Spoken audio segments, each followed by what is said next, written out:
They paraded 8 or 9 of them in their undies. In the streets. And then they shot them dead. The way they brought out these dead bodies and innocent people, it's like they wanted to provoke something bigger. And the question that you think when you see these scenes is, and you see someone like the Druze doing this. Why would you do that? Yeah. Why would you do that? Druze in the city, they've come out in the protest and saying, we want Israel. Yeah. We want Israel. It is said that they killed 300 people within 1 hour. It's like a blatant threat. Yeah. You either play ball with us protecting this minority, or we will basically send these institutions back to the Stone Age. The tribes are with Ahmed al-Shara, with the government, with Abu Muhammad al-Jolani, with the Sheikh, as they call him. He's already sat down with a lot of the tribesmen. Yeah. They have respect for him.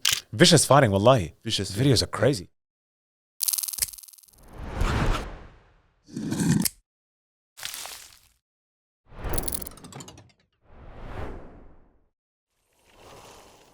أعوذ بالله من الشيطان الرجيم بسم الله الرحمن الرحيم الحمد لله رب العالمين والصلاة والسلام على رسول الله وعلى آله وأصحابه أجمعين. Assalamu alaikum wa rahmatullahi wa barakatuh. Dear brothers, sisters, friends in Australia and all around the world, and welcome to the second episode of the Stand4Palesfine podcast. Well, the fact that we are here means that the podcast has survived one episode, which is always a good sign, and we are absolutely delighted that you are joining us today. Thank you all very, very much for the wonderful feedback that we received to the first episode, which was on the topic of the famine, the man-made famine, starvation, we should say, in Gaza last week. I'm absolutely delighted today to welcome Brother Amer to the podcast. Amer, welcome, bro. Assalamu alaikum. Wa alaikum assalam. How are you? Alhamdulillah. Beautiful. Welcome to the pod. Amer is no newbie to this scene. He actually was one of the hosts, co-hosts, speakers, whatever you want to call it, on the previous iteration of the Stand4Palesfine podcast. The original, the OG. Yeah. Al-Aqsa Frontline, mashallah. So this is the second life of that, and we're very, very delighted to be having this conversation today on what is a very, very important topic. But before we jump into all things Suwayda and the Druze and the minority that they are and the foreign plots and plans in Syria, it would be remiss not to mention that our brother Amer is off to Bilad al-Sham tomorrow. You're off to Syria, bro. Yeah, inshallah. Following your footsteps, you've come back not long ago. So inshallah, looking forward to going on the trip, leaving tomorrow morning, inshallah. Alhamdulillah. And going for a week and a bit. Beautiful. And inshallah, hoping to explore and see what's happening on the ground and come back with some news and some more insight. It'll be amazing. Yeah. I hear you're going to go give dawah to Hikmat al-Hijri. Is that part of the plan? That's one of the main plans, is to go in there, give him dawah, finish the job, as some of our brothers know. It should be a lot of fun. But look, it's a beautiful, beautiful land. It's a beautiful place. And Brother Amer is right. I think we mentioned it in the last episode.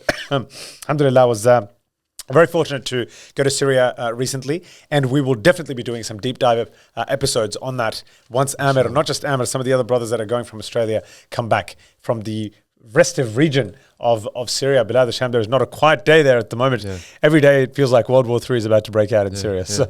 So it's definitely it's a boiling point in the Middle East as always. Yep, as always, indeed, absolutely. So let's have a quick chat about what exactly is going on in Syria, in Suwayda, with the Druze. And we've got a couple of talking points today, so we're going to get right in, inshallah. So, by and large, we're sort of in week 3 of this conflict, if you want to call it that, or this sort of flare-up that's happened. Amer, in the briefest way possible, tell us what happened in this place called Suwayda over the last couple of weeks. So basically, over the last couple of weeks in Suwayda, there was news about some skirmishes between Druze and the Bedouin tribes of the Arab tribes that are on the outskirts of Suwayda. Now, Suwayda is a region in southern Syria, southern Syria, that's correct. Yeah. And these skirmishes are, you can say, it's a common thing that happens because you have armed factions, everyone's got arms, there's always family feuds that happen, kidnappings, ransom, drugs, a lot of drug stuff goes on, yeah. So that happens a lot. But this time it actually blew out of proportion. And the way it blew out of proportion, it made it seem like this was a manufactured crisis. And someone was behind this manufactured crisis. And one of the main things that I remember seeing that made me think that there's something really going on behind the scenes here is after the first set of clashes that happened, and we'll go back to the details after. There was a bit of a ceasefire, if you remember. Yeah. during that ceasefire, what did the Druze do? They came out with videos of the dead bodies of the Syrian soldiers. Syrian soldiers, Yeah. and also the Bedouin Sunni tribes who also live inside Suwayda. And the way they brought out these dead bodies and innocent people, it's like they wanted to provoke something bigger. Yeah. It's like the first round wasn't enough, and now they're Yeah. pushing for a second round, and they're trying to provoke something bigger. And the question that you think when you see these scenes is, and you see someone like the Druze doing this, who are a small minority. Why would you do that? Yeah. Why would you do that? If you don't know you have someone backing you and telling you to do it, which brings us to the point that this didn't come out of thin air. Someone's behind them saying, do this, do that, we're behind you all the way, and go ahead, and we've got your back. Yeah. So those details that you talked about, so, the story goes that they abducted or kidnapped a couple of Bedouins, and then the Bedouin tribes did the same, and it was tit for tat over 48 hours. And then, the Bedouins basically said, or people said, the government's got to come in and do something. Now, important to contextualize for our viewers, Suwayda is an almost entirely autonomous region in Syria, right? There is no government control. We say Syria's been liberated, but alongside the north, where the Kurds are, and the south, where the Druze are, the Syrian government has no presence in entire provinces and cities. That's the sort of liberation that we've seen. It's a country of contradictions, isn't it? Yeah, and and you can see like they don't have that full control over the country, and so these small pockets inside the country can flare up big battles, and it can explode into a full-blown civil war. And that's where the risk is and the danger is, and that's why you see hesitation on part of the government how to deal with these things. Because you have the minorities and all that stuff within that country. So in terms of the timeline of events, so this happens then, and then the government says, the entire country is like boiling with anger, and those videos are coming out in this initial period, and they are mutilating the bodies of dead Syrian Arab army, the new Syrian Arab army, the Mujahideen or whatever you want to call them, and they're putting them out on TikTok, Instagram. It's going viral everywhere, and they keep putting more and more of these out, and they're literally like. And of course, one of the key things they did was they paraded 8 or 9 of them in their undies in the streets. And then they shot them dead. They tied them to the car and they're driving around, and then they shot them dead. And so it's asking for trouble. And so what did the government do before it blows out of control? Because you have all these Bedouin tribes that are armed to the teeth from Suwayda, on the outskirts of Suwayda, all the way to Daraa, and all around. So the government says, okay, it's time for us to step in. So let's send our forces in order to control this conflict before it goes bigger and a wider scale, and put an end to it. And because there's a lot of public outrage, as you said, within the Syrian people, saying, where's the government? Why isn't it doing anything? And you see the hesitance of the government. Then the government said, okay, we'll send the forces in. And within 24 hours, they had control. 48 hours, they had control of the whole thing. They had control. And then what happens? Old mate, the neighbors, Zionist entity, decide to come in and start bombing government forces inside Suwayda, killing and injuring dozens. It is said that they killed 300 people. Wow. 300 people. 200 to 300 people is a conservative estimate. And the government probably, maybe to protect the sense of how weak it really is, right, has not published too openly the number. But it is said that it was easily 200 to 300 within 1 hour. Within 1 hour. From the air, they just picked them off like little ducks. Like it's a shooting range basically. Because obviously they've got no air defenses whatsoever. The Syrian army, and the Israeli fighter jets literally flew bang bang bang bang bang. Within 1 hour, 200 to 300 people dead. Yeah, because you can imagine the Syrian government forces are probably in convoys and they're up close together inside the cities.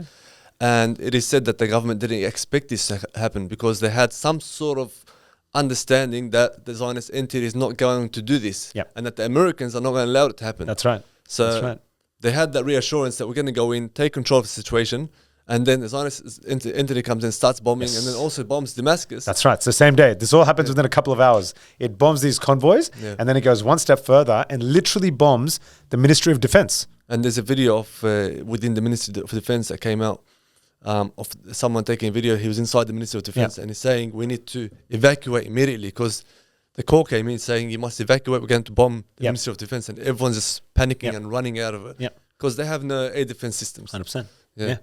And yani, the Ministry of Defense, subhanAllah, you'll see it in a couple of days. We were there. It's in the middle of Umayyad Square, with that sword monument, the famous one where all the protests and so forth happen. And it is the center of Damascus. It is like the Opera House.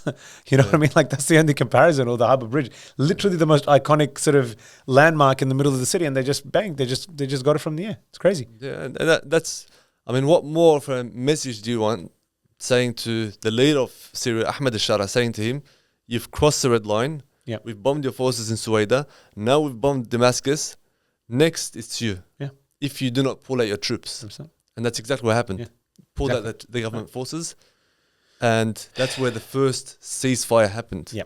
And then the next few days are just ceasefire after ceasefire after ceasefire. The government does this, pulls out. The tribes threaten retaliatory action if, you know, there's no justice. And these guys, the Druze minority factions aligned to Hikmat al-Hijri and backed by Israel and whatever, they just keep provoking, right? Every ceasefire is broken, right? They say, and each time they get bolder and bolder and bolder in terms of saying, no, you will not come into the city at all. No, you will not do this. No, tell us about that a little bit. What happened over the coming few days after that? Yeah, so once the first ceasefire failed and then the tribal forces went back in again, there was a lot of fighting inside and there was a lot of killing. And videos came out that there was fighting and killing from both sides of the tribal side and also the Druze side. Vicious fighting, wallahi. Vicious. The videos are crazy. Yeah, very vicious. Yeah. And then the government came to an agreement with the tribal leaders and said to them that we have to take control of the situation. We need you to come out of the city, retreat, and come out to the outskirts, and we'll control the outskirts of Suwayda, but we're not going to go inside Suwayda yet because we are waiting on agreements with Hikmat al-Hijri, who's now taken control or taken hostage this whole province, Suwayda, and it's all under his control because he has direct contact with the Zionist entity. And during these skirmishes or this little war that happened, he would openly come out and say to Israel and Jordan, even Jordan, he called it to Israel and Jordan, to back us up. We need international protection, international forces to protect us, to give us our rights. It's like he wants to establish his own little entity within Syria. And it was an open call of treason and aligning with Israel and saying we want to become part of Israel. It was clear as daylight. So the government saw that, okay, if we send our forces in, they're going to get bombed again by the Zionist entity. Absolutely. We need to pull out these tribes. We need to come to some sort of understanding and an agreement to bring out all these hostages that are being held by the Druze, and also bring those hostages that are being held by the tribes, the Druze hostages. Let's exchange hostages, and then let's try and work this out in a diplomatic manner. That's what happened. Yeah. And up until today, since that ceasefire, it's held up so far. They've maintained their presence on the outskirts of Suwayda. They've had to bring in all this humanitarian aid, pushing into Suwayda as a PR campaign, and also trying to help the people inside there. Because there's a lot of backlash within Syria that you read, as in, why wasn't there all these humanitarian aid and the Red Cross being sent to Daraa, for example, where there's a lot of injured people or killed people during these battles. So they're trying to play, it's like walking on eggshells for them.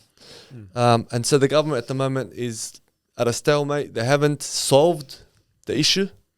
And the Druze, led by Hikmat al-Hijri, are still being adamant that they are acting as though they have their own entity, and they're still contacting the Zionist entity. And yesterday there was a protest, and you probably saw it. Druze in the city have come out in the protest and saying, we want Israel. We want Israel. And this proves something, because the Syrian people say, the government was saying, Hikmat al-Hijri doesn't represent all the Druze. And so the people came out and said, the Syrian people, they're saying, look at this is who they are. So if you're telling us that the leadership doesn't represent them, then why are the people in the streets saying we want Israel? And so it's a big issue. It's a big issue. It's a big issue. One interesting point to note, I was talking to some brothers in Syria.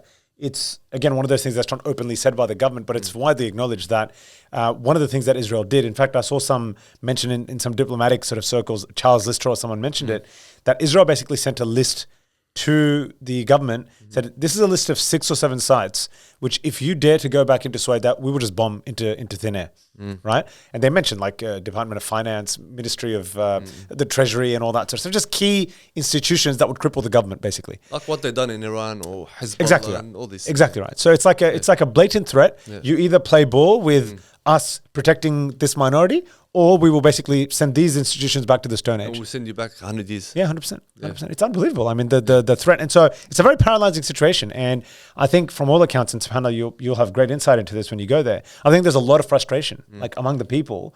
There's even anger among some people. It's like, let us loose on, these troublemakers and let us get justice. But it's a huge cost potentially that they might have, and of course Israel's not going to care that it was Sunni tribes that did it, right? Yeah. They're just going to say, you didn't hold these people back. This is your problem. But I mean, it's a fair demand. Like, where in the world do you see a country that's not able to control its own cities? Absolutely, no, absolutely. And where in the world do you see international powers coming and say you're not allowed to step into that city? It's their own country. It's nuts. Yeah, it's where's crazy. your sovereignty? Like, there is barely any, and that's the great tragedy of Syria right now, is that it's such a crippled country that is relying on, unfortunately, the guarantees and the words of America, of all people, to operate. It's a very precarious situation to be in. Guarantees and also warnings and red lines and everything else that comes with the package. Imagine being in that situation. I mean, who could trust America, right? Yeah. But here we are. Yeah. This is the modern Middle East. It's incredible. So let's take a step back a little bit.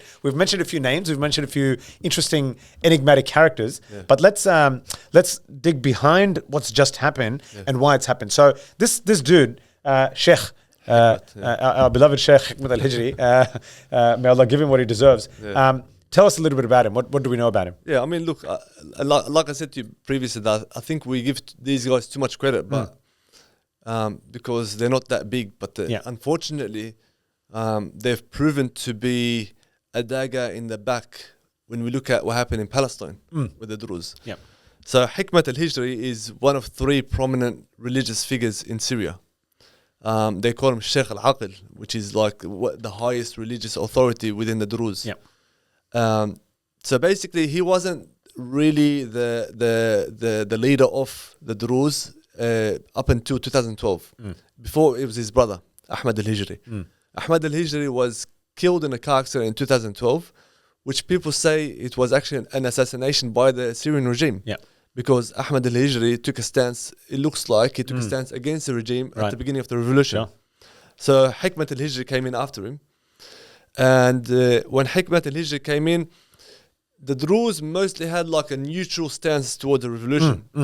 But there's stances of Hikmat al-Hijri trying to push Druze youth to fight alongside the regime against the revolution. Yeah. And this stayed as is throughout the whole revolution. And he was a prominent leader, and he still is up until today. And there was previous issues between them and other rebel forces around Idlib as well, with the Druze.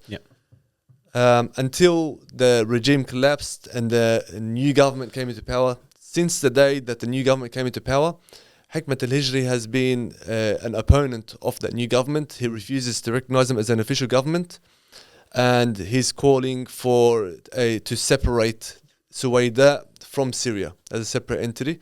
So that's who he is pretty much. Like an autonomous region, not like outright independence as a new country per se. Autonomous region, that's right, yes. So I don't care if they're sort of quote unquote within Syria, as long as they have complete autonomy. That's correct. Yeah. But the problem with that is, if we zoom out a bit, it's not just about Suwayda. No, 100%. If we zoom out a bit, there's other plans for the region by the Zionist entity. And one of those plans is what they call is David's Corridor. Yeah. Or we can say the Great Israel Plan, which the Israelis have always wanted to establish.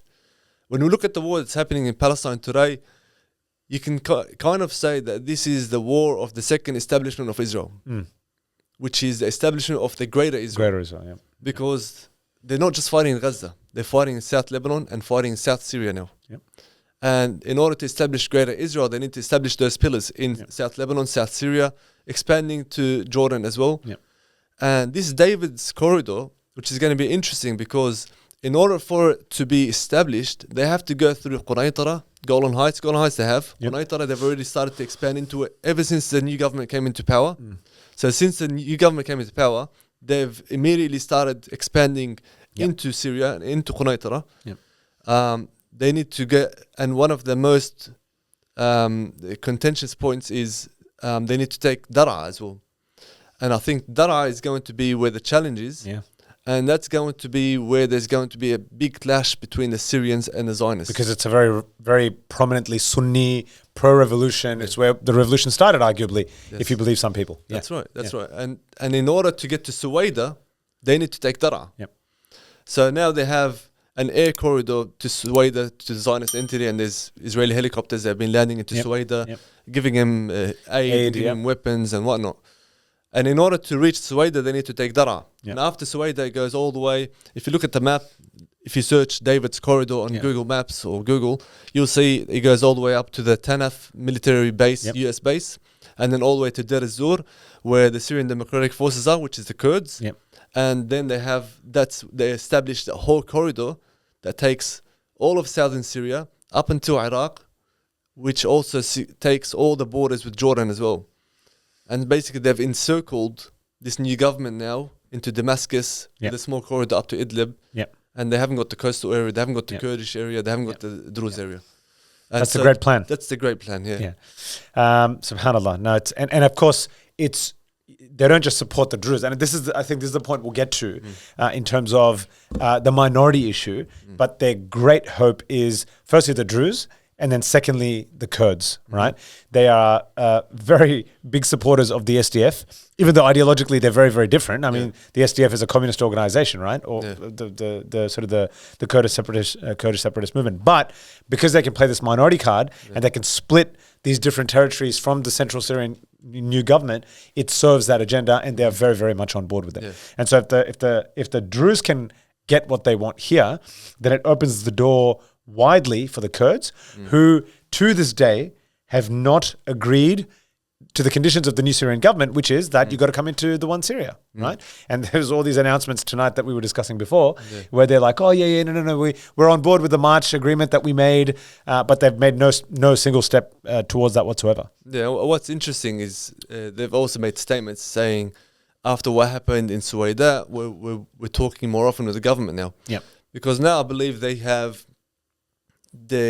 can suddenly threaten the government, saying, if you don't agree to our terms, then look what happened in Suwayda. Suwayda is much smaller, much weaker. If you can't take over Suwayda as a government, what hope do you have with the Kurds? What hope do you have with the 100,000 well-trained soldiers who were trained by the US military, who are still funded by the US up until today? What chances do you have with us? 100%. And so they're probably using that as leverage now. 100%. No, absolutely. Absolutely. So I mean, it's a crazy situation, and I guess it plays into something that we've heard from Turkey, right? Which is Turkey has been very, very firm on this issue, as we know, and there's probably a bigger discussion about the geopolitics of the new Syria. But Turkey has made very, very firm statements on the Suwayda issue. So Hakan Fidan, who's the very prominent Turkish foreign minister and considered to be the right-hand man to Erdogan and his successor and so forth, has basically said that they consider what's happened in Suwayda a national threat to Syria and therefore a national threat to Turkey, because any threat to Syria's territorial integrity is considered a threat to Turkey. And that's basically a way of saying the Kurds cannot have their own entity. We will never, ever allow that. And of course, for our viewers, Turkey's been fighting the Kurds for 50 years. This is like one of the longest running it's not civil war or conflicts, regional conflicts anywhere in the world over the last century. What would you say about that? Yeah, definitely. I mean, the Hakan Fidan came out and said to these were his words, is that if you seek division and destabilization, we will consider that a direct threat to our national security and we will intervene. And this is a serious threat from the Turks, directly or indirectly, to Israel. Because everyone in the region knows that Israel is the main perpetrator of destabilizing Syria, whereas Turkey, all the regional countries around Syria, including Syria, all want a stable and unified Syria. Because the moment Syria is not unified and destabilized, and there is chaos in Syria, this chaos will spread into all Everywhere. the countries Everywhere. around Syria, including the Zionist entity, which they can't even see that's what's going to happen. They're shooting themselves in the foot Yeah. by not allowing a stable, unified Syria. Yeah. You know, it's an interesting point. Like, this could actually, I mean, what happened in the Syrian Revolution and in the 2010s could pale into comparison with what happens here. Yeah. And I think this is why, you know, America is actually worried. I think that's my analysis anyway, is that they know very well that if a spillover happens now, without Bashar, without a strong Russia and Iran and Hezbollah supporting something like a Syrian sort of state, it will be complete chaos. Like, it'll be free-for-all. Yeah. Free-for-all. Like, the Kurds will want their own thing, the Druze will want their own thing, the Sunni tribes will go crazy, Jordan-Syrian border will become porous, the Lebanese Sunnis will go nuts. Like, everyone's just going to be like, man, this is it. The gloves are off. Let's just go, right? Yeah, and I think that's why you see, like, there's a lot of American statements which contradict each other. Yeah. And American stances that contradict each other. Because I think they're trying to, in a way, stabilize Syria. But at the same time, you have the Zionist entity headed by Netanyahu, who is actively seeking to destabilize Syria. Yeah. So how, for the Americans, it's how do we please Israel while securing our geopolitical interests in the region and securing our partners in the region, those who worked with us for so long, like Turkey, Iran to some extent, but Iran's role is different now. And you know, like the other regions, Jordan, for example. Yeah, Jordan, because they definitely don't want any risks to Jordan or Egypt. They're the buffer states. That's right. So really for them, it's like it's they're trying to balance it out. So how do we secure Israel's interest? And one of them, an important statement that was made by Mark Rubio. Marco Rubio. Yeah, Mark Rubio. He said not long ago. He said we need to look after Israel's security interests and defense capabilities. And the Israelis also said recently that our best form of defense right now is to attack, meaning that we have to expand our borders to defend ourselves. Well, this is the post-Kosovo doctrine that they've got now, right? That we can't just sit back, supposedly, as though they ever sat back. But we can't sit back. We will go on the attack against anyone that we deem a threat. That's exactly right. And the moment that the revolution took over against Bashar al-Assad, the first thing they did was they went into Syria, and so they're actually actively doing it. So it's not going anywhere, this issue. And they've taken a decision. They've sat down. They said, we will deem this new Syrian government as a threat. They are wolves in sheep's clothing. I mean, they've said we should take out Sharia. They've been very, very blatant about that. And so that's where America is now trying to, you know, play a very difficult game. It seems, of course, America could just be deceiving everyone, like we know, right?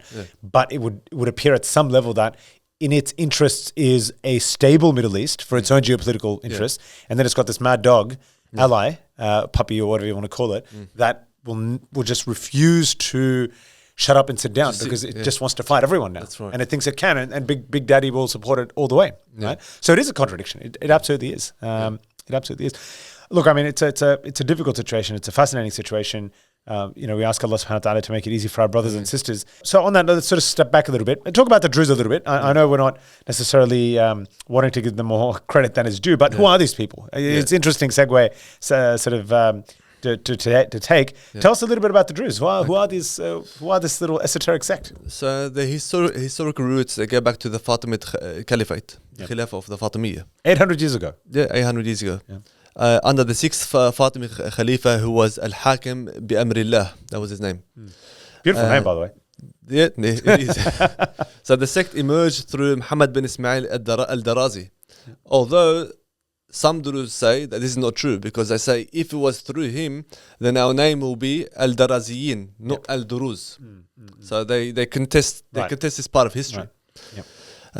Some sources also state that the origin of al-Druze doctrine dates back to February 1021 AD, when the Fatimid Khalif al-Hakim bi Amrillah went out one night walking, or he went out into the woods and he never returned. And so the authorities at the time were forced to declare his death, and announce the succession of his son, al-Zahir al-Izzuddin Allah, which is another beautiful name as well. They had some nice names back then. Just like the Abbasids, right? All the beautiful names they used to have. So they announced al-Zahir al-Izz al-Din Allah as both Imam and ruler of the Fatimid state. However, Hamza bin Ali al-Hakim's envoy to Asham, he refused to accept this, and he said that al-Hakim bi Amrillah is actually going into occultation. Yeah, that's right. He's going to come back at the end of time and bring justice back to earth. Yeah. Which is very interesting of how we believe how Jesus, Isa alayhi salam, is going to come back and rule the earth. Well, the Shia believe the Mahdi is going to do the same. That's right. So it's like they've taken some parts from here and there. And so the Druze then they began to preach the doctrine throughout Sham up until 40 or 30 years from that point. And then after that they stopped. Yeah. They said from now on, whoever is Durzi is Durzi. Whoever is not Durzi is not Durzi. Yeah, so crazy. the descendants are Durzi. Yeah. But there's no dawah anymore. There's no invitation to the right. deen. Yeah. And then it stops there. So you can't actually convert into the Druze religion. Cool. You can't marry into them. They can't marry others. So it's very closed. It's like the Jews. But they're Arabs ethnically. They're Arabs ethnically, yes. Yeah. And I say it's because like the Jews, that you can't convert to Judaism if your mum is not Jewish. It's like they're taking little snippets from... and those who die from the Druze are reincarnated in a different form or a different animal or different species. Like the Hindus. I think they believe that as well. That's right. Yeah. So they've mixed all these things and they've come out with this religious of theirs. And so, they've been around since then. And that's why they haven't grown so big because of these restrictions. And they have like different levels of knowledge and different levels of leaders. And only certain people can see their sacred texts after the year of 40 years old. So if you reach 40 and over, then you're able to see these sacred texts or learn about them. Whereas if you are younger than 40, you're a jahil, which is... It's a great name, isn't it? Yeah. So my understanding is that they're split into two in terms of their people. One are the uqal, right? And one are the juhal. Juhal, the ignorant lay people, and the uqal are those who are sort of wear those turbans. They're initiated into the rites and so forth. But what a ajib sort of it's a very interesting little sect. That's why they call Hikmat al-Hijri Sheikh al-Aql. Yes, so it comes from Uqqal. Yes, Uqqal. So he's the Sheikh al-Aql, who's apparently the wise one. Yes. And there's not much wisdom, as you can see. Absolutely, But one of the interesting things about these books, they're very, very secretive. And when some of the Arab tribes, the Syrian Sunni tribes, entered into Suwayda for those couple of days, apparently they found some of these, and they're in Arabic, right? You can read them. And some of the stuff they said about, the blood of the Sunnis is halal, their women are halal, et cetera, et cetera, et cetera. It was apparently very violent in terms of towards, their beliefs towards the Sunnis. It was quite interesting to hear some of that. Yeah, it's interesting. And they say the prayer spaces are called khalawat. Khalawat meaning somewhere where it's secluded. And the juhal are not allowed to enter or listen to these sacred texts, which these fighters must have revealed now to the public. And only those above that 40 years old, they're allowed to be exposed to these sacred texts of theirs. It's very, very interesting. Now, let's talk a little bit about this issue is not new. The Druze issue is not new. The minority issue generally is not new in the Muslim world. This goes back centuries, right? So let's talk a little bit about that. The Druze card, the Druze as a minority that has been a little bit restive, has been rebellious even, and not necessarily universally, not all of them, but certainly segments within them. This is something that dates back to the Ottoman era. What do you know about that? What can you share about that? So it comes back to the religious minorities. These minorities have always existed within the Muslim world and also under the Ottoman Empire. There was a Druze, there was the Christian minorities as well, the Fatimiyin, the Shia sect as well. So there was a few pockets of minorities within the Fatimid state. They were always used in order to disturb or create chaos. You mean the Ottoman state? You said Fatimid state. Yeah, sorry, the Ottoman state. So these minorities were always used in order to disturb or cause chaos or cause friction in order to weaken parts of the state or to cause a rebellion. And the Druze were always known to be within the mountains of Lebanon, Syria and Palestine. because apparently they were persecuted. So they took Refuge in these mountains. These mountains, Yeah. and they've actually been there since that time. Yeah. And it's obvious why they took the refuge in those mountains, because to protect themselves from persecution. Yep. And so they've maintained those high positions up until today. Yes. So I mean, Yani, the place where in Syria they are concentrated is literally called Jabal Druze, the Druze mountain. Yeah. Yeah. And in Lebanon, similarly, I forget the name of the mountain, but Mount Lebanon, actually, I think it is. Yes. Where they're sort of quite heavily Mount concentrated. Lebanon, that's right. Yes. Yeah. And I mean, there's a very, very, very famous incident that took place not between Muslims and the Druze, but Christians and the Druze in 1860, which was actually one of the real sort of flashpoints in the history of the region. The Maronites. The Maronites and the drawing in of the French. What can you tell us about that? So it's said that the European powers were actually utilizing or pushing the Maronites and the Druze against each other. Yes. And this caused a lot of bloodshed. Yep. Okay, very vicious war. Yeah. Like very, very vicious. Yeah, it was a very vicious war. There was a lot of people killed. But this caused friction between the Maronites and the Druze for a long time. And it also plays out in today's politics in Lebanon. So when you look at Lebanon today, you still have the Maronite representation and the Druze representation as a political body, and they've also had the feuds between each other and the divisions up until today. Yeah. So these frictions that came from the times of the Ottoman Empire up until today, they haven't disappeared. And these minorities still exist. And you can still see where Western powers, where previously it was European powers, Western powers are still trying to utilize them as pawns on this chess table in order to achieve greater objectives for themselves. Yeah. And you always see all these minority cards coming out in the media. Look after minorities, when it's always the majority that's being subjugated to all this oppression. It's like a hymn sheet, right? They've memorized it so well. Like the revolution had barely been successful that the first thing some of these Western countries said was, we want to make sure that minorities are protected in Syria. It's almost like they knew the cards they could pull out, right? Yeah. In advance, bang, this is the card we're going to put on the table. This is what we want from you. It's funny because uncanny. It was previously the minority who's ruling Syria. Yes. The Ba'athis. Yes, exactly right. These are the minority ruling Syria and oppressing the majority of Syria. Yes. And we didn't hear these cries. Yes. The moment the minority ruling collapses and the majority comes in, takes power, now it becomes a huge issue. Yeah, now it's a humanitarian issue, human rights, blah, blah, blah, all that sort of stuff. Yeah, incredible. And so let's move on to how our Zionists next door, how they absolutely love this situation, right? And specifically, let's talk about the Druze history in Palestine, right? Yes.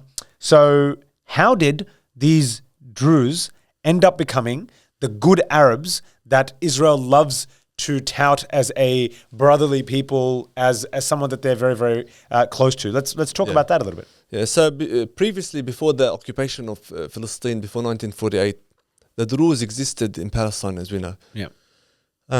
But they were intertwined with the Arab population of Palestinians in that land. Yep. And they actually partook in the resistance against the colonialists, the British at that time as well. When the Zionists came in, they wanted to establish their state. So in order to establish their state, they needed to look, what do we have? What cards do we have? We're in Palestine now. Majority Arabs, Muslims, Sunnis as well. And what cards do we have in order to play, in order to strengthen our existence here? Who can we use? Who can we utilize for our project? So they saw that the Druze community was a unique community that they can try and separate from the remainder of society. And so they started to work on this Druze. They started to disengage them from society. They started to separate them from society over the years through re-education. We say re-education because they're trying to erase the memory of the future generations and teach them these new teachings that you are Druze and you are closer to us Jews rather than Islam, Palestinians or Muslims or Arabs. So that's through education, through military engagement as well, conscription as well. They also treating them better as citizens, whereas the Arabs who lived under occupied Palestine were still treated as third-class citizens up until today. The Druze were treated as Israelis. And in fact, there's a couple of things that happened where in, I think, 1957, they introduced conscription for Druze only. Right? Not even for Jews at that stage. I know now there's like a conscription system where everyone's got to cycle through the military. But in 1957, they imposed conscription only for the Druze population to make sure that all the Druze are incorporated into the army at some point, right? Again, depending on age and all that sort of stuff. Their ID cards were changed from having Arabs on them to Druze, right? Even though they're Arabs. Right, but it's like the creation of this sub-identity. It's an identity politics thing, right? You give someone a category, they start thinking like that category. And I think the most pernicious thing that they did was, to your point about re-education, they literally invented new religious doctrines that never existed in Druze history. One of them is this idea, and I'm sure people have heard of it in the last few weeks, this idea of the blood covenant, right? Of the closeness between the Jewish people and the Druze people. And the way that they did that was to stress the closeness between Musa alayhi salam, of course, is the father of the Jews, and Prophet Shu'aib, who the Druze, for whatever reason, really look up to. Right, and Jethro, as he's known in biblical sort of English, and so they stress this closeness between Shu'aib alayhi salam and Musa alayhi salam, right? That Musa alayhi salam apparently spiritually taught him. There was a silsila, there was a line of teaching between them, and this then became this idea of a blood covenant between the Jewish people and the Druze people. There's something I read during the last few weeks. I was like, absolutely fascinating. And on the basis of that, then you're calling them Druze on their ID cards. You're bringing them into the military. You're giving them better standards of living. And you're saying literally all the time, you are our brothers. To the point where Netanyahu recently, I'm sure you saw, he calls them our brothers, our Druze brothers and sisters in Syria. Can you imagine that? Well, they served him well. Yeah. And if you get Palestine, the moment you enter into Palestine, you're on the border between, say, Jordan and Palestine. You have to go through the checkpoints. You see Druze soldiers there. You go to Jerusalem, you go to Masjid al-Aqsa. You see Druze soldiers there, they speak Arabic. And it's mind-baffling how this soldier who speaks our language, who looks like us, has so much hatred towards the Muslims. You know, the hatred they have, it's just as bad, if not worse, than the Zionists. You see the crimes they commit. They're in Gaza. A lot of the Druze are serving in Gaza. Yeah. They say around 90% of the males that are able to be in the army are the Druze. Like 90% Druze are serving in the army. Yeah, that's crazy. That's incredible. It's a huge number. Apparently, they're very, very heavily involved in Mossad, Shin Bet, in the intelligence services as well. Yes, and also they're tracking, trying to find the hostages. Only a few days ago, one Druze was killed in Gaza, and his name was Abdullah. Imagine that. So you imagine someone that doesn't know anything about who the Druze are, what's happening, who are these people. He's sitting there watching the news, and an Israeli soldier called Abdullah is killed in Gaza.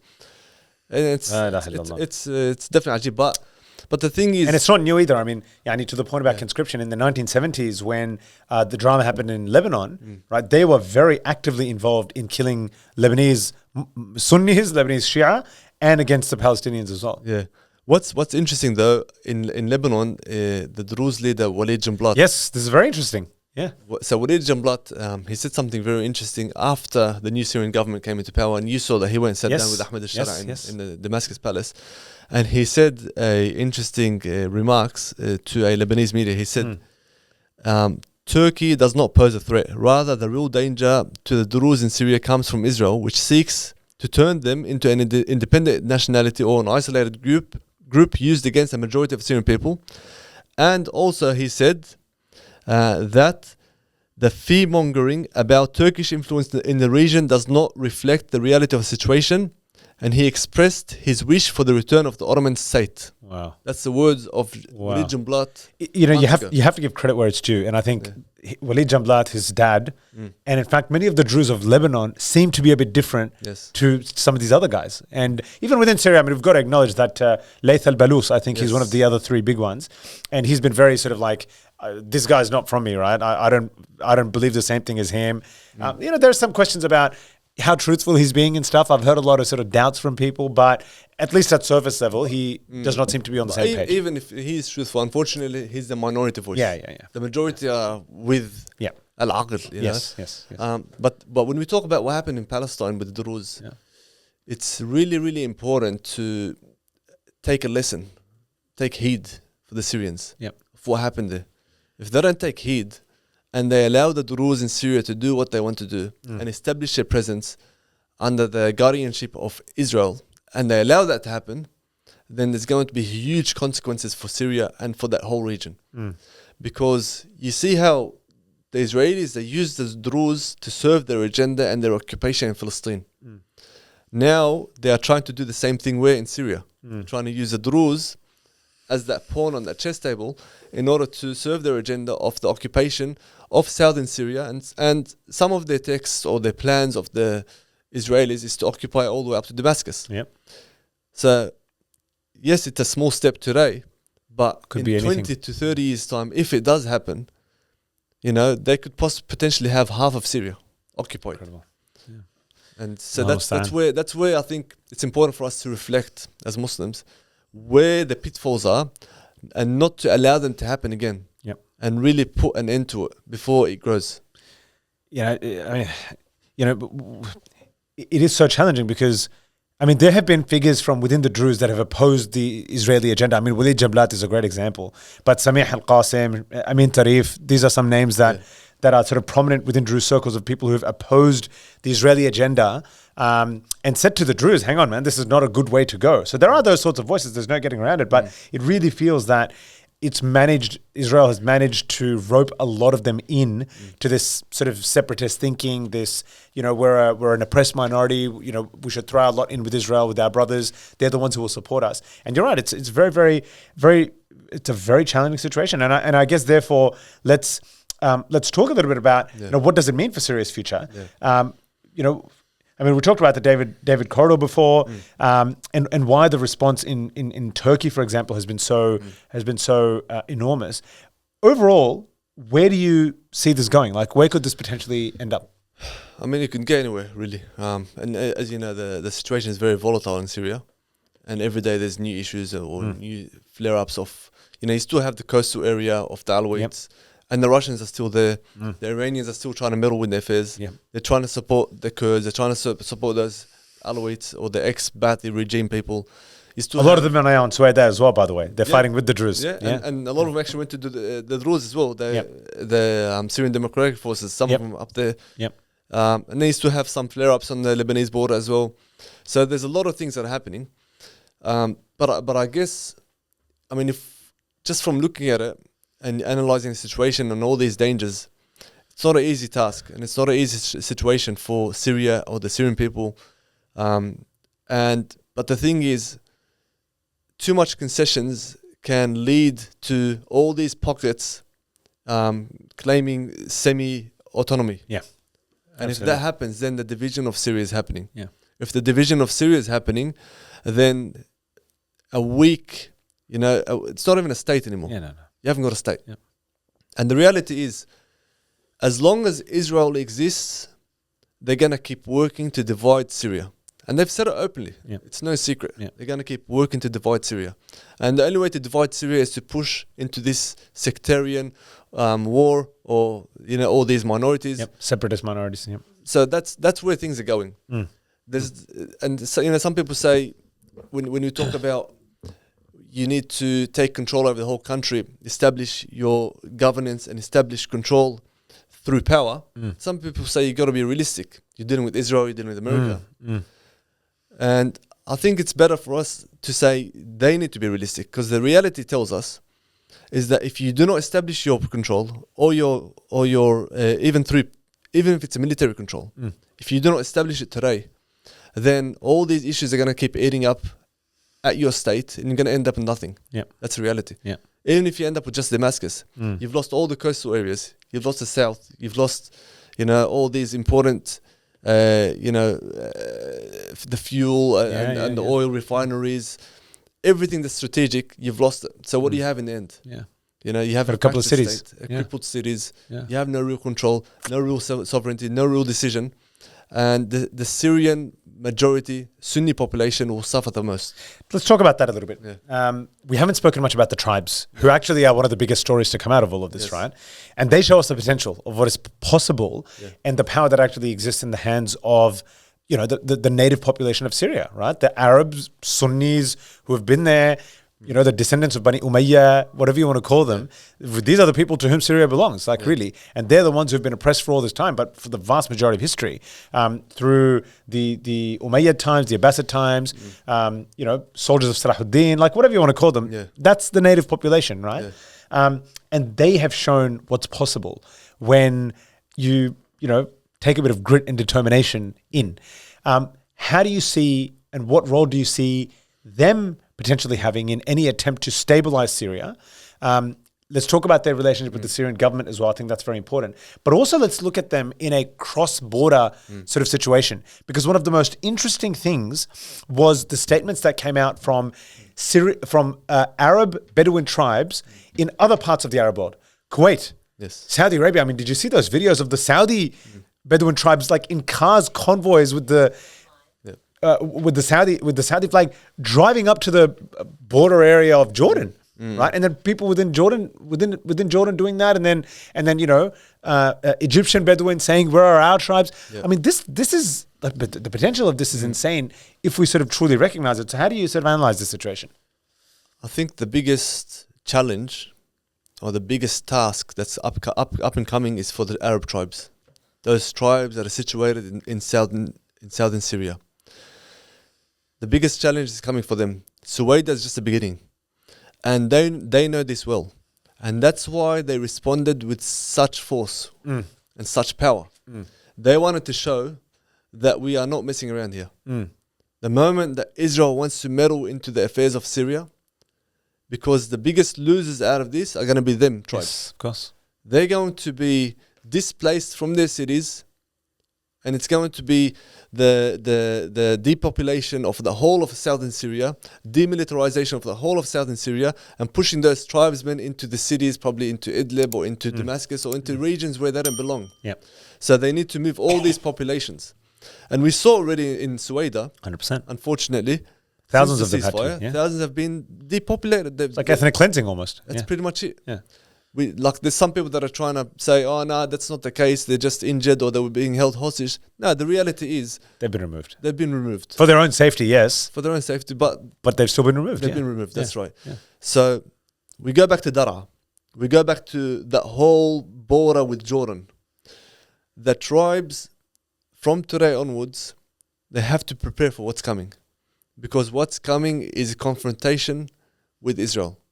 Whether it's in Daraa or along that border all the way to Tanaf, all the way to Deir ez-Zor, whether that confrontation is with the Druze or with the Syrian Democratic Forces or with the Kurds or directly with Israel. Incredible. There's already been a skirmish with Israel in Daraa, in the city of An-Nawa. SubhanAllah, indeed. So that's coming. And everyone in Syria says it. Everyone says the battle is coming, but we're just prolonging. The Syrian people are saying this. Everyone knows it's coming.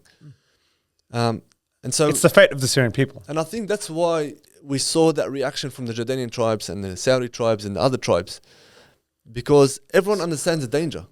The danger is not just Syria. The moment Israel starts to expand into Syria, Jordan is next, potentially reaching up to Saudi. Who's going to stop Israel? Really, if those Arab tribes don't take a real stance today, who's going to take a stand?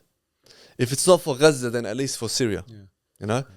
And I think everyone understands this now. They know the severity of it, the seriousness of it. And they see that America is allowing Israel to do whatever it wants in Gaza. Why wouldn't it allow Israel to do what it wants in Syria? That's a reality. Absolutely. They might say one thing in the open. They've played that we want a ceasefire for how long? John Kerry or Biden. For how long did they play the Ummah and they played the Muslims and they played the Muslim countries saying we want a ceasefire, we're going to see an end to this, we're going to see an end to this. But the reality is they were saying this in the open and then giving all these weapons. Blank checks. Keep going. And then Trump comes in and Trump is open. He doesn't care. You know, even they said, I'm going to see a ceasefire. It never happened. So the reality is everyone knows that Israel is doing what it wants in the region. America is backing it all the way. So the only way to stop this is through force. And so the Arab tribes are potentially going to be on the front lines of that battle. Whenever it happens, wherever it happens. That's correct. What do you think of the dynamic between these tribes and the Syrian government, for example? What is the relationship between Abu Muhammad al-Jalani or Ahmed al-Shar'a and these tribes? What have you sort of come to understand of it? And it's just it's an interesting political question more than anything. Yeah. Are they on the same page? Are they divided? Are the tribes angry with him that he pulled them back? Do they understand this is our brother, it's our situation? He's got his hands tied behind his back. What have you sort of made of the situation? Yeah, I mean, it's difficult to put a blanket statement on all the tribes and say they're all with Ahmed al-Shar'a, because the tribes in and of themselves, they have feuds with each other and conflicts within each other. But the overall statement from what I've seen is that the tribes are with Ahmed al-Shar'a, with the government, with Abu Muhammad al-Jalani, with the Sheikh, as they call him. Yeah, they do. Before he came into power, he's already sat down with a lot of the tribesmen. Yeah. They have respect for him. Some of them are giving him bay'ah. And that's a relationship. Whether this came through force or through politics or through love or through whatever relationship. And the reality is Ahmed al-Shar'a needs them more than they need him. Yes, absolutely. Because anyone in power in Syria, in Jordan, in Saudi, any of those countries, you need the support of the tribes. The moment you lose the support of the tribes, that's the main pillar of that country. Yeah. Those tribes can take you out of power the same way they brought you into power. And all of them understand that. And that's why in Jordan they put a lot of emphasis on the tribes. And you see if there's any issues in the tribal areas, the king himself goes there and sits down with them and tries to speak Arabic even though they can't speak 2 words of Arabic. In Egypt, they're trying to play on the tribes in Sinai to do something right now to put pressure. And so when we come back to Syria, the relationship is strong. But in one video that was very interesting that came out during the Suwayda thing, events, one of the tribesmen, the leaders of the tribes, he said in a video, he said, to Abu Muhammad Jalani, this is a message to you, to Ahmed al-Shar'a. I'll give you my both eyes in Arabic phrase, which is like, I'll give you my soul. I'll even give you my daughter. That's how much love he has for him. But my respect and my love for Allah and His Messenger is above that. And if these Druze do not fulfill the conditions of the ceasefire, we are going in no matter what you say or anyone says. So when it comes to it, they're willing to bypass anyone. Subhanallah. Yeah. What an incredible situation. I mean, if he, as a leader, was to really understand the power of these tribes, which let's hope he does, and understand that they're a force on his side and they can be used strategically, you would almost think that could be a blessing that comes of this entire situation, even if in the short term it feels like a loss. Yeah. Because in the long term, if it's preparation for that ultimate final, not even final, that ultimate battle that has to happen, then that would have been a good lesson to have learned from this, isn't it? Yeah, but on the flip side of this, so he did come out and he praised, Ahmed Shar'a came out, he said, thanks to the tribes and the faza. The faza is like when you all mobilize quickly. On the flip side, the danger is if he succumbs to the pressures of the Americans and the Israelis, who are definitely saying to him, demilitarize South Syria. If he succumbs to this and starts to pressure the tribes and tries to demilitarize them, there he's going to start losing his support base. He's going to 100%. lose a very important pillar who might turn on him. Yes. And in turn, he will lose, all credibility. Anything is possible. So it's really, really, he's walking on thin lines at the moment. It's a very tough situation. I'm sure when you go and, have some conversations, we'll have a chance to reflect on them afterwards. There'll be nothing like being on the ground for that. So look, let's wrap it all up, inshallah. Let's wrap it all up. What are some of the key takeaways as far as we're concerned from this entire sort of Suwayda incident, the minorities and the way that they've been deployed when it comes to, I guess, the Ummatic project for unity, for us reestablishing our own power, ultimately our own deen as a ruling way of life, and many of the prophecies and so forth that surround this particular region specifically. How do you sort of begin to think of the future of Syria trying to establish itself, but always having this huge problem on its doorstep, which it can never wish away? How do you make sense of it all as a Muslim who wants to see, Bilad al-Sham be the genesis of the ultimate victory that we all pray for? Yeah, look, I guess, it's easier said than done when it comes to these things. And then our aspirations are easier, said than, achieved on the ground, unfortunately, because of all the challenges and the complexities on the ground. When it comes to the minorities, Islam has a solution for minorities. They've always lived under the Ottoman Empire, under Islam, treated well. So Islam actually protects the minorities. And the bit that you said about Walid Jamblat before, I think that's a huge point. Like under the Ottomans, they absolutely sort of like left them alone without giving them autonomy in the modern sense. And of course, these are pre-modern times, so it's a bit different. But it was an incredible model for how minorities were reasonably happy. Like you get to live by your own local customs and laws. And, you know, everyone is reasonably happy, except for when these externally stoked wars and civil wars played out. Yeah, and really, like, where's the aql, you know? Where's the brains in this? How could you, as a leader of minority, allow yourself to be a pawn of another big project? And that's a reality. Like, we're sick of Druze being used as pawns, Shia being used as pawns, Sunnis being used as pawns. All these actors within this region being used as pawns by the colonialists. And so we steer away from this and we say, don't fall into these traps. Because the reality is, the one that's going to come out on top in the end is the colonialists, not us. The blood is going to be, whether it's our own son's blood or innocent people's blood, at the end to achieve their goals. And so as an ummah, as Muslims, we hope to achieve that Islam rules with justice and brings in all these minorities who have been oppressed, who have been used for other projects, and utilize them for the project of the Muslims.